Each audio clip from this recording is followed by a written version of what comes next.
தன்னை தானறிந்து தன்னில் தானடங்கி என்று ஒரு ஞானப்பாடல் சொல்கிறது. நாம் நம்மை அறிந்து கொள்வதன் மூலம்தான் நாம் வாழ்க்கையை வெற்றி காண முடியும் என்பதுதான் இதன் தத்துவமாக இருக்கிறது. வாழ்க்கை என்பது எவ்வளவு இனிமையானது என்பதை அதை அந்தந்த கணத்திலே வாழ்ந்து பார்க்கும் பொழுதுதான் நம்மால் உணர்ந்து கொள்ள முடியும்.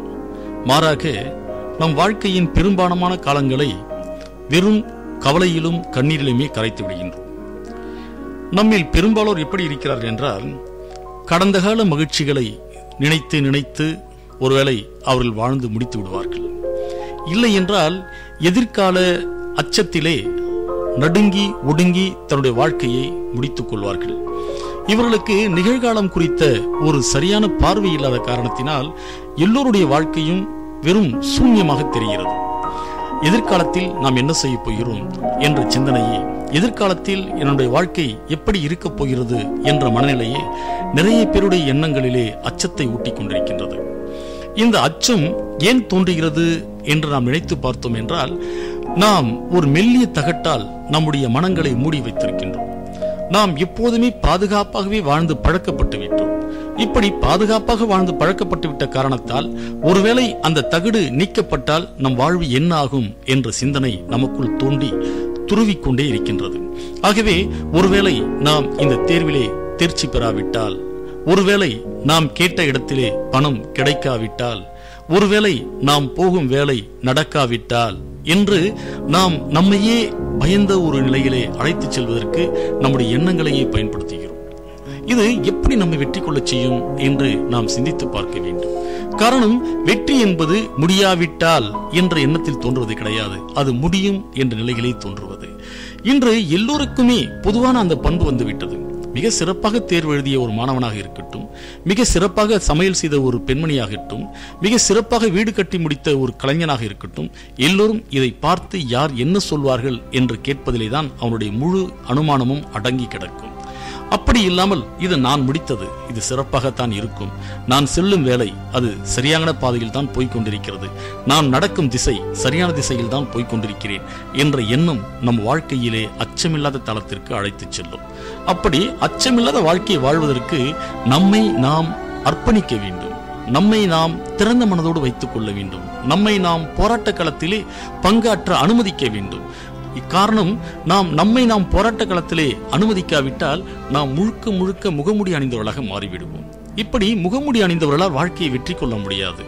சில பேர் எப்படி என்றால், சிலர் எங்கேயாவது ரத்தத்தை பார்த்தால் பயம் வந்து விடுகிறது, யாராவது சத்தம் போட்டு பேசினால் பயம் வந்து விடுகிறது, நான் மயங்கி விடுவேன், இடியின் ஓசையை கேட்டால் நான் மயங்கி விடுவேன், மழையின் ஓசையை கேட்டால் நான் நடுங்கி விடுவேன் என்று ஒவ்வொன்றிற்கும் ஒரு காரணத்தை சொல்வார்கள். இந்த காரணங்கள் எப்படி தோன்றியது என்று அவர்களை அமர வைத்து ஆழமாக பேசினால் அதற்கான ஒரு காரணம் இருக்கும்.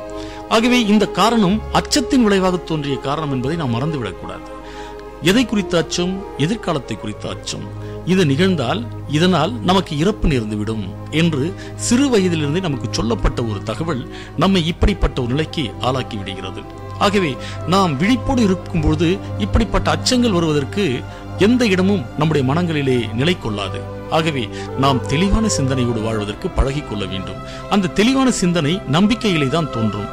அந்த நம்பிக்கை எதிர்காலத்தை குறித்த அந்த செயல் சரியாக இருக்கிறது, நாம் அடைந்து விடுவோம் என்பதிலே தான் அடங்கி இருக்கிறது. ஆனால் நிறைய பேருக்கு இந்த கவலை தான் பெரும் கவலையாக இருக்கிறது.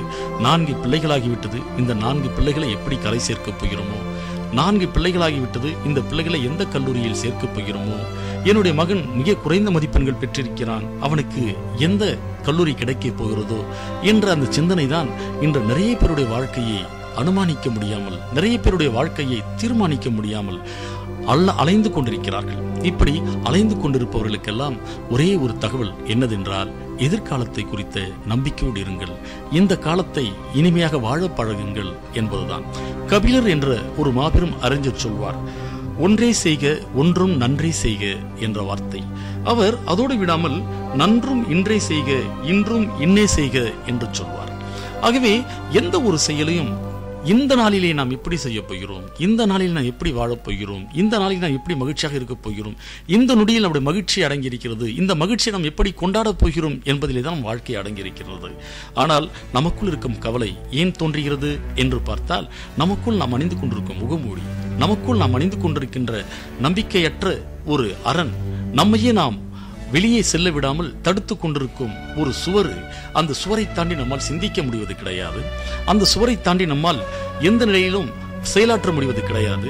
இதற்கு மேல் நம்மால் எந்த செயலும் ஆற்றுவதற்கும் நம் மனம் ஒப்புக்கொள்ள மறுக்கிறது. காரணம், நாம் முகமுடி அணிந்து அழகாக வாழ்ந்து கொண்டிருக்கின்றோம். இந்த முகமுடி அணிந்து கொண்ட உள்ள வாழ்க்கை மிக சிறப்பானதாக இருக்காது. இவர்கள் தான் அச்சப்பட்டு நடுங்கி நடுங்கி ஒவ்வொரு நாளும் இறந்து கொண்டிருக்கின்றார்கள். வாழ்க்கையிலே ஒரே ஒரு முறை வரும் மரணத்தை இவர்கள் ஒவ்வொரு நாளும் அனுபவித்துக் கொண்டிருக்கின்றார்கள். இதற்கெல்லாம் காரணம் என்ன என்றால், இந்த வாழ்க்கையின் போராட்டங்களை குறித்த இவருடைய பார்வை சரியானதாக இல்லை. இவர்கள் என்ன நினைக்கிறார்கள் என்றால், வாழ்க்கை என்றால் முழு நேரமும் இனிமையானது, ஒவ்வொரு கணமும் நாம் மகிழ்ச்சியாகத்தான் இருக்க வேண்டும், மகிழ்ச்சியை தவிர வேறொன்றையும் சிந்திக்க கூடாது என்பதுதான். இன்றைய சமூக அமைப்பிலே பார்த்தோம் என்றால், அடுக்குமனை குடியிருப்புகளில் வாழ்ந்து கொண்டிருப்பது உங்களுக்கு தெரியும். இவர்களை பார்த்தோம் என்றால், எதிர் வீட்டில் இருக்கும் அவருடைய முகத்திலேயே இவர்கள் பார்த்திருக்க மாட்டார்கள். அவருடைய பெயரும் இவருக்கு தெரியாது. ஆனால் அமெரிக்க ஜனாதிபதியின் பெயரை உச்சரிப்பார்கள். ஆஸ்திரேலியாவில் நடைபெறும் போராட்டத்தை குறித்து விவாதிப்பார்கள். ஆனால் எதிரி வீட்டை அறிமுகம் செய்து கொள்ள மாட்டார்கள். காரணம், அப்படிப்பட்ட ஒரு இறுக்கமான மனநிலையை அவர் வகுத்துக் கொண்டிருப்பார்கள். பக்கத்தில் இருப்பவர்களோடு அவள் உறவு இருக்காது. இவர்களுக்கான முகமுடி இதுவாக இருக்கிறது. இதையெல்லாம் தவிர்ப்பது எப்படி என்று நாம் சிந்தித்தோம் என்றால், நாம் திறந்த வெளியிலே வாழ்வதற்கு பழக வேண்டும். திறந்த வெளியிலே வாழ்வதென்றால் ஏதோ ஒரு விளையாட்டு திறனிலே வாழ்வது கிடையாது. நாம் மனங்கள் அனைத்தையும் ஏற்றுக்கொள்ளும் மனப்பக்குவம் கொண்ட ஒரு திறந்த சிந்தனையை கொண்டதாக அமைய வேண்டும். ஒரு கிராமம், அந்த கிராமத்திலே ஒரு கோவில் இருந்தது. அந்த கோவிலின் கூரைகள் மிகவும் பழுதடைந்திருந்தது. ஒரு மழையின் சூறாவளியிலே அந்த கூரைகள் அனைத்தும் பீத்தெறியப்பட்டு விட்டது. அந்த சுவாமியின் சிலை மட்டும் தொடர்ந்து மழையிலும் வெயிலிலும் பனியிலும் காய்ந்தும் குளிர்ந்தும் மாறி மாறி நிகழ்ந்து கொண்டிருந்தது. இதை பார்த்த அந்த ஊர் பெரியவர்கள் எல்லாம் ஒன்று கூடி, இந்த சாமி சிலைக்கு ஒரு கூரை அமைக்க வேண்டும், அது வெயிலும் மழையும் படாத வண்ணம் பாதுகாக்க வேண்டும் என்று திட்டமிட்டார்கள். அப்படி திட்டமிட்டுக் கொண்டிருந்த தகவல் அந்த சுவாமியின் சிலையின் காதுகளுக்கு கேட்டது. அது ஒரு நாள் அந்த ஊரின் பெரியவரிடம் கனவில் போய் சொன்னது, தயவு செய்து எனக்கு கூரை அமைக்காதீர்கள், நான் மழையிலும் வெயிலிலும் வாடவே விரும்புகிறேன், நீங்கள் மக்களோடு மக்களாக இருக்க விரும்புகிறேன், எனக்கு கூரை அமைத்து என்னை சரிப்படுத்தி விடாதீர்கள் என்று சொன்னது. அவர்கள் விழித்திரு திடுக்கிட்டு எழுந்தார். அது முதல் அந்த சிலைக்கு அவர்கள் கூரை அமைப்பதிலிருந்து பின்வாங்கிவிட்டார்கள். இது மாந்தத்திற்கு எத்தனை பொருத்தமானதாக இருக்கிறது நினைத்து பாருங்கள். நாம் எல்லாம் கூரை அமைத்துக் கொள்ளத்தான் விரும்புகிறோம். ஒரு கான்கிரீட் கூரைக்குள் வாழத்தான் விரும்புகிறோம். மழையும் வெயிலும் நமக்கு எதிரியாக தெரிகிறது, குளிரும் அனலும் நமக்கு எதிரியாக தெரிகிறது. இது ஒரு குறியீடு தான். இந்த குறியீட்டின் மூலம் நம்ம என்ன நினைக்கிறோம், என்ன சொல்ல வருகிறோம் என்றால், இந்த குறியீடு சொல்லும் தகவல் என்னதென்றால், நீங்கள் துன்பங்களும் இன்பங்களையும் ஏற்றுக்கொள்ளும் மனப்பக்குவத்தை நீங்கள் பெறும்பொழுதுதான் நீங்கள் முழுமையான வணங்குவத்தக்க ஒரு மனிதனாக மாற முடியும் என்பதுதான்.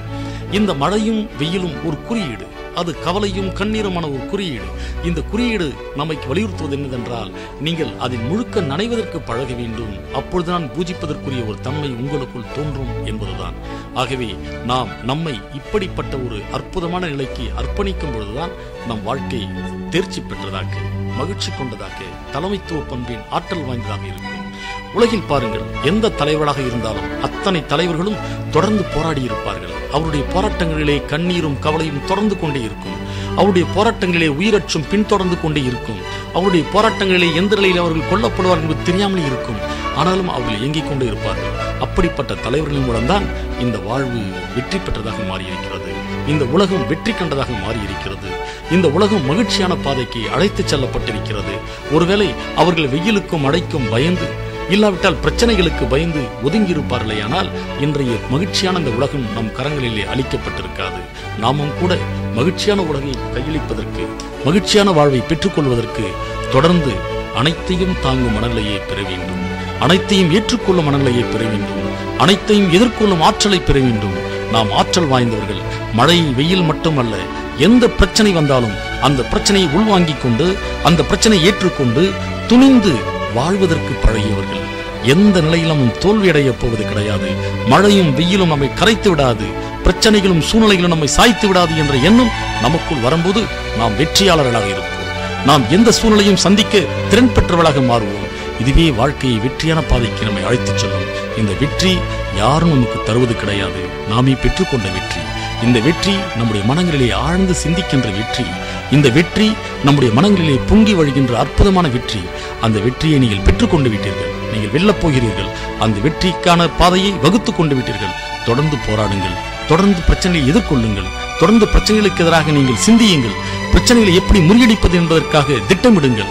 இந்த திட்டமிடுதலை உங்களை வெற்றியின் பாதைக்கு அழைத்துச் செல்லும். இந்த மகத்தான உலகம் உங்களை மகிழ்ச்சியான பாதைக்கு கையளிக்கும். அப்படிப்பட்ட ஒரு மகத்தான மனிதர்களாக நீங்கள் மாறப்போகிறீர்கள். அதற்கு உங்களை அர்ப்பணியுங்கள். பிரச்சனைகளை சந்திக்க தயாராகுங்கள். நீங்கள் வெயிலும் மழையும் உங்கள் மேல் பட்டாலும் கூட நான் காய்ந்து போவது கிடையாது, கரைந்து போவது கிடையாது என்ற நிலையை உருவாக்குங்கள். நிச்சயமாக நீங்கள் வெற்றி பெறுவீர்கள். உங்கள் வாழ்க்கை மகிழ்ச்சியாக, மனநிறைவு கொண்டதாக, அற்புதமானதாக, ஆனந்தமானதாக இருக்கும். அதற்கு நீங்கள் தொடர்ந்து உங்களை அர்ப்பணிக்க வேண்டும். இதுவே நம்முடைய எண்ணம். நீங்கள் தொடர்ந்து மகிழ்ச்சியாக வாழ வாழ்த்துகிறோம்.